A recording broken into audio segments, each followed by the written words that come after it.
You see, this is hard for me to say, and you can say back to me, well, how come you don't respond to that? Let's not play that game. I've already admitted to you that every time I preach, there are two sermons going on. One you hear, one I hear, and the one I hear is stronger. And God has been preaching to me as I've been looking at this passage. Let's see what we have here. We've been seeing in the past few weeks that Paul has been telling them about all the grace that God has shown. And he's been saying to them, now don't let that be for nothing.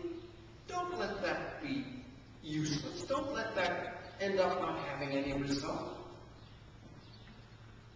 And then he goes on, going back now to the beginning of chapter 6, where we were. We were in chapter 6, verses 1 and 2 for 3 weeks. And in verse 3, Paul starts to expand on that a little bit. Now is the favorable time. Now is the day of salvation. Now is the time we should be talking and telling people. And verse 3, we do nothing that people might object to, so as not to bring discredit on our function as God's servants. Now I want you to read verse 3 in your own Bible, whatever Bible you have. Open it up and read verse 3 to yourself, or read it out loud. No matter whether somebody else is reading it, read verse 3 out loud, everybody.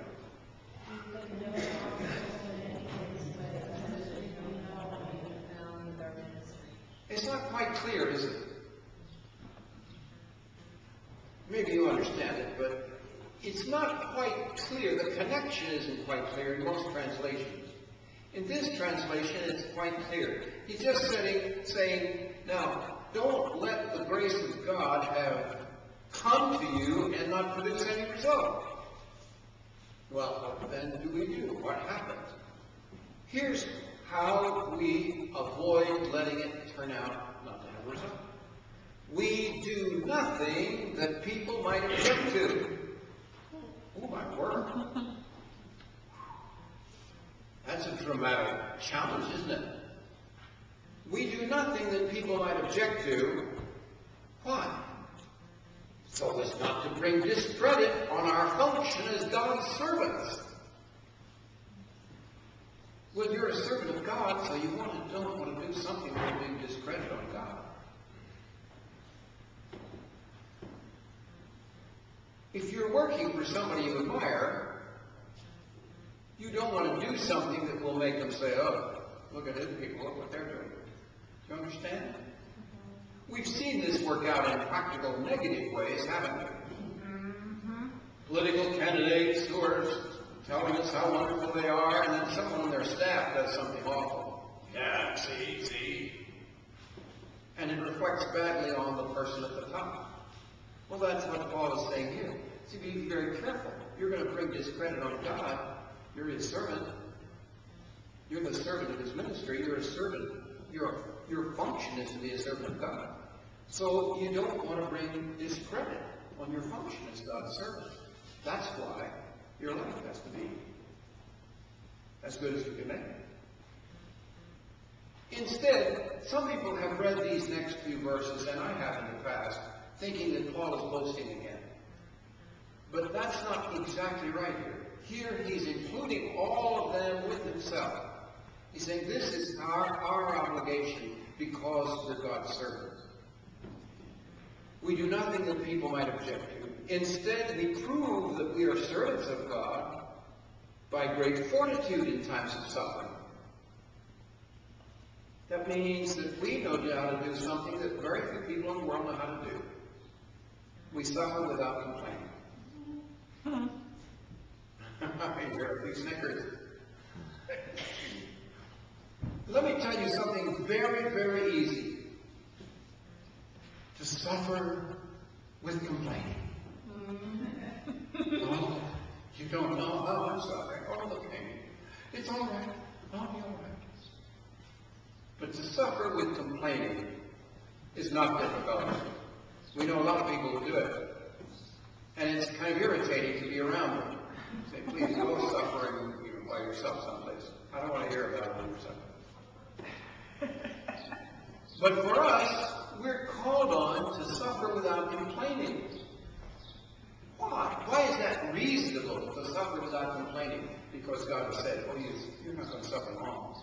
The sufferings in this present time aren't worthy to be compared with the good stuff I have waiting for you. The good stuff I have waiting for you is so magnificent.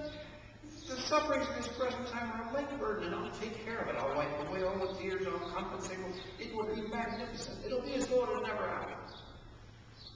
That's part of the promise that we have. That's part of the promise that we have. So we suffer without complaining.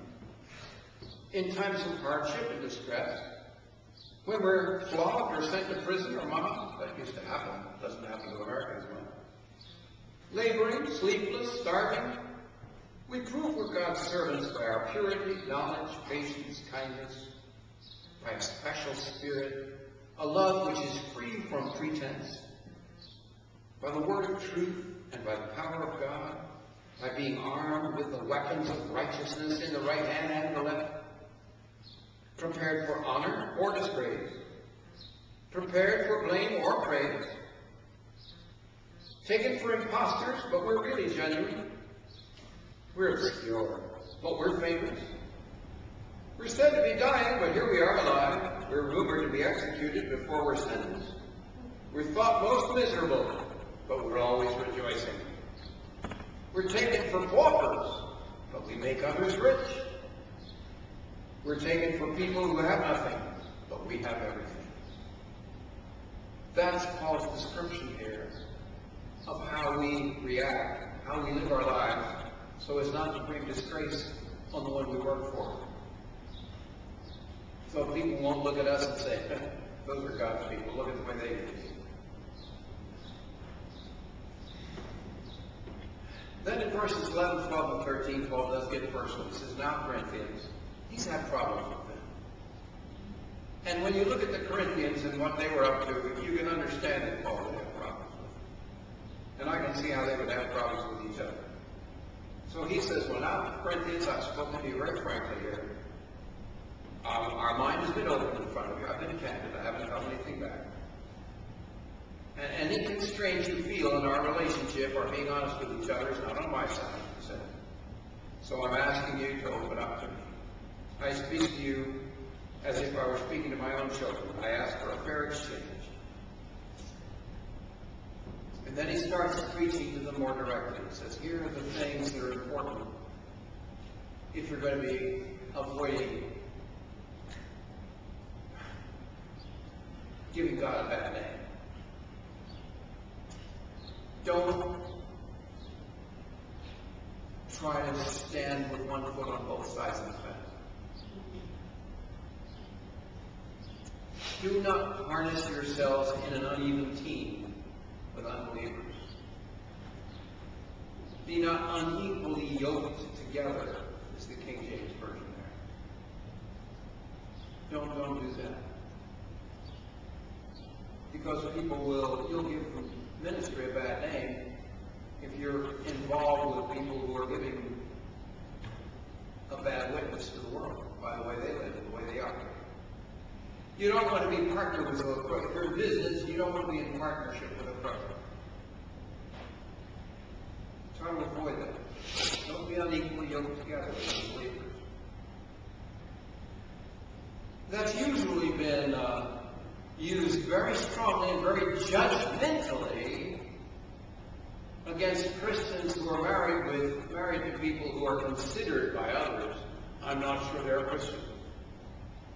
Well, there's a tremendous amount of judgmentalism that goes into that, and that's wrong.